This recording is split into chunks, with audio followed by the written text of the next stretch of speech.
Welcome to the Explainer. Let's just jump right into it, shall we? Because today, we're taking a really hard look at the critical and honestly often overlooked vulnerabilities that are lurking within your virtualized networking and storage infrastructure. Look, we live in a world where virtualization is basically the absolute bedrock of modern enterprise IT.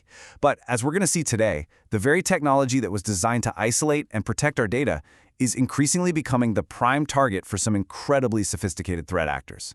I want to start us off with a bit of a provocative question, one that really challenges a core assumption we all tend to make about cloud security. Is your isolated virtual machine actually isolated? We love to think of VMs as these impenetrable, self-contained little boxes. But the reality is way more complex. Because at the end of the day, an isolated VM is literally only as safe as the platform running it. If your underlying hypervisor, or worse, your centralized management plane gets compromised, well, that theoretical isolation instantly evaporates. So here's our roadmap for today. We're going to unpack this logically, starting with the virtualization security paradox, moving into some recent intelligence warnings, examining centralized management attack vectors and storage vulnerabilities, and then we'll finish up with how to actually secure this infrastructure. All right, part 1, the virtualization security paradox. You know, virtualization is brilliant for consolidating hardware. It saves us massive amounts of space, power, money, the whole shebang. But we have to realize that it dangerously consolidates our risk, too. By putting all of our digital eggs into one hypervisor basket, we've essentially created a single point of failure with a massive blast radius. Back in the old days, you worried about someone physically stealing a server, right? Or maybe physically tapping a wire. But today, the risks are completely invisible and system-wide. We're talking about hyperjacking, where a rogue hypervisor completely takes over the environment underneath the host OS, or these crazy inter-VM side-channel attacks, where one VM maliciously scrapes cryptographic keys or sensitive data from another VM that just happens to be sharing the exact same physical silicon. And you know what makes this 10 times worse? VM sprawl. If you've got a dynamic environment where virtual machines are just spun up by different teams and then completely forgotten about, you get sprawl.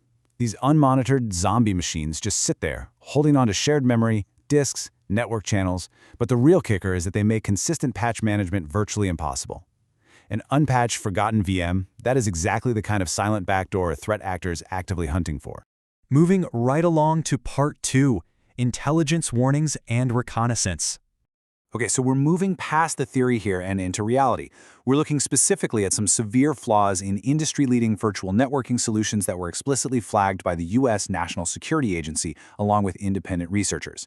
Now, when the NSA issues a warning about your network infrastructure, you absolutely need to pay attention. As security expert Jason Sirocco points out here, threat actors aren't always holding out for some magical single-bullet exploit. They're looking for building blocks. Think about a simple username enumeration bug, one that just confirms if a username exists on a system. On paper, that might only be rated as a high severity, not critical.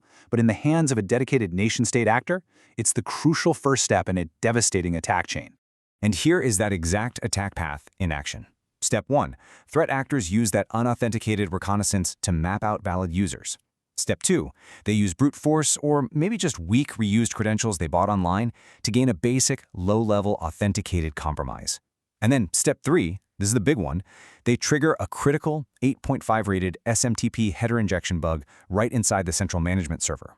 This basically lets them maliciously modify email notifications tied to scheduled tasks, potentially redirecting sensitive comms and totally seizing control of the infrastructure.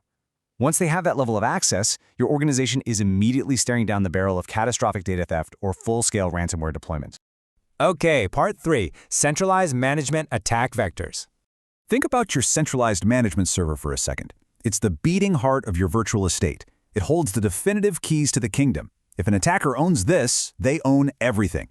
Every VM, every network config, every terabyte of attached storage, and the attack surfaces are way broader than people think.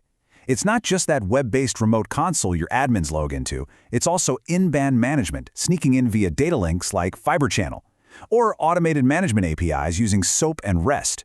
An attacker doesn't even need to hack the management software directly if they can figure out how to impersonate a client and just feed malicious commands straight through those APIs. Let me give you a pretty terrifying real-world example of how these interfaces fail. Recently, a major remote code execution vulnerability popped up, and it was caused simply because the centralized management server failed to validate the size of input data in its protocol handler, literally just improper bounds checking. By sending specially crafted messages, attackers could force the server to write data past the end of an allocated buffer. This leads straight to memory corruption, which allows the attacker to completely hijack the execution flow. And the worst part? They could do it without any prior authentication whatsoever. Which brings us to Part 4, vSAN and storage vulnerabilities. Now, virtualized infrastructure isn't just compute and network, right? It relies heavily on shared storage, often implemented as virtual SANs. And historically, the tools we use to monitor the health of this storage have proven to be incredibly fragile. Take a recent, highly critical Virtual SAN Health Check plugin bug. This is a tool that is very often enabled by default in major enterprise environments. Exploiting it requires no prior authentication and no user interaction, zero. An attacker merely needs network access to port 443. That's literally it. If they can route traffic to that port, they can launch the exploit. And the fallout from this? It's absolute total system compromise. Because this health check plugin completely whiffs on invalid input checking. Exploiting it hands the attacker remote code execution on a silver platter. And we're not talking about RCE inside some restricted sandbox. It allows the execution of commands directly on the underlying operating system that's hosting the management platform with totally unrestricted system privileges. Once that happens, it is game over for the entire virtual estate. Finally, Part 5, securing the virtual infrastructure. So, we know the anatomy of the breach. We know exactly how they get in, and we know what they target. So, how do we actually harden the fortress? Well, we can't rely on guesswork.